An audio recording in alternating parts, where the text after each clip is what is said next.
મહાદેવર આજે બેટ દ્વારકા ખાતે જે છેલ્લા ડિસેમ્બર મહિનાથી જે ઇસ્યુ ચાલી રહ્યો છે, તો તીર્થ પુરોહિત જે અહીંયા અમારા બ્રાહ્મણો છે એમને જે એમના યજમાનોને દર્શન કરાવવાની જે વ્યવસ્થા હતી એ વ્યવસ્થા પરંપરાગત છે અને આદિ અનાદિકાળથી ચાલી આવતી પરંપરા છે, એને અચાનકથી બંધ કરી અને છેલ્લા લગભગ 3 માસથી આ બ્રાહ્મણોનું કોઈ સાંભળતું નથી. આવો ને આવા પ્રશ્નો અવારનવાર અનેક જગ્યાએ મંદિરોમાં અને ટ્રસ્ટો વચ્ચે આવા ઘર્ષણ થાય છે. ત્યારે આ વિડીયોથી અને આજે અહીં બેટ દ્વારકાથી અમે સરકાર પાસે એવી સ્પષ્ટ માંગણી કરીએ છીએ કે આનું જલ્દીથી જલ્દી સોલ્યુશન લાવે અને ખાસ કરીને એના ટ્રસ્ટી મંડળ અને માનનીય જે મંત્રી અગાઉ હતા એવા સૌરભભાઈ પટેલને પણ આ વિડીયોના માધ્યમથી અમે વિનંતી સાથે જણાવીએ છીએ કે તમે આનું સોલ્યુશન લાવો, કારણ કે તીર્થ પુરોહિતોનો આ અધિકાર છે અને બ્રાહ્મણો કંઈ ખરાબ કૃત્ય કરતા નથી. સનાતનની જે પરંપરા છે, વૈદિક પરંપરા, એને જીવંત રાખવાનું જો કોઈ કાર્ય કરતું હોય તો એ આ બ્રાહ્મણો દ્વારા થઈ રહ્યું છે. ત્યારે એમને વિના કારણ વારા ઘડીએ કંઈક ને કંઈક ઇસ્યુ ઊભા કરી અને હેરાન કરવા આ બિલકુલ ગેરવ્યાજબી વાત છે ને. આગામી 17 તારીખે જ્યારે એ ટ્રસ્ટી મંડળની મિટિંગ થવા જઈ રહી છે, ત્યારે આમાં એ ટ્રસ્ટી મંડળની મિટિંગમાં આના વિશે સોલ્યુશન લાવી આ બાબતને પૂર્ણ કરવામાં આવે અને એમનો હક એમને આપવામાં આવે એવી મારી સ્પષ્ટ માંગણી છે. અન્યથા અમે પણ હવે બ્રાહ્મણો આમ તો અત્યારે નારાજ તો પોતે છે જ, બધાને ખબર જ છે, ઘણા બધી વાતોને લઈને બ્રાહ્મણોમાં નારાજગી છે. ત્યારે એકના એક વ્યક્તિને વારી ઘડીએ તમે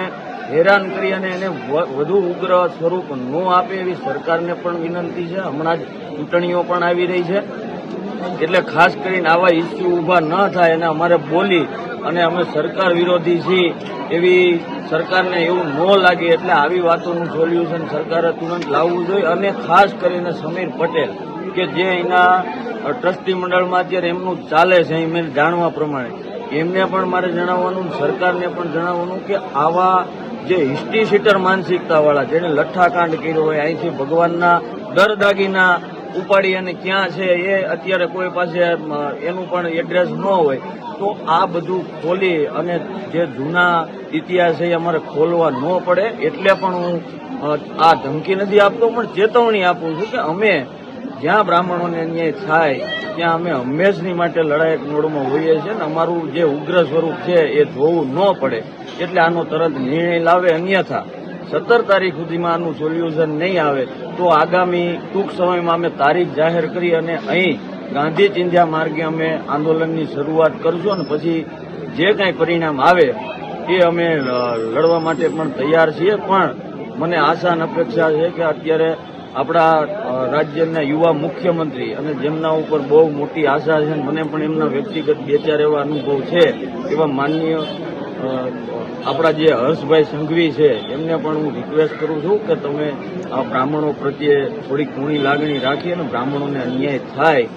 અને એ વૈદિક પરંપરાને નુકસાન થાય એવી વાત ન થાય એ માટેથી પણ આ બાબતનું તુરંતમાં તુરંત સોલ્યુશન આવે, પોતે અંગત રસ દાખવી અને આનું સોલ્યુશન લાવે. ને અમે આગામી ટૂંક સમયમાં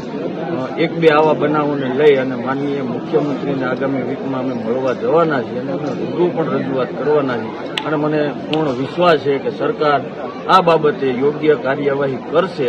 અન્યથા અમે 25 તારીખે આગામી અમારી રણનીતિ અહીંના આગેવાનોને વિશ્વાસમાં લઈ અને જાહેર કરશું અને ગુજરાતભરના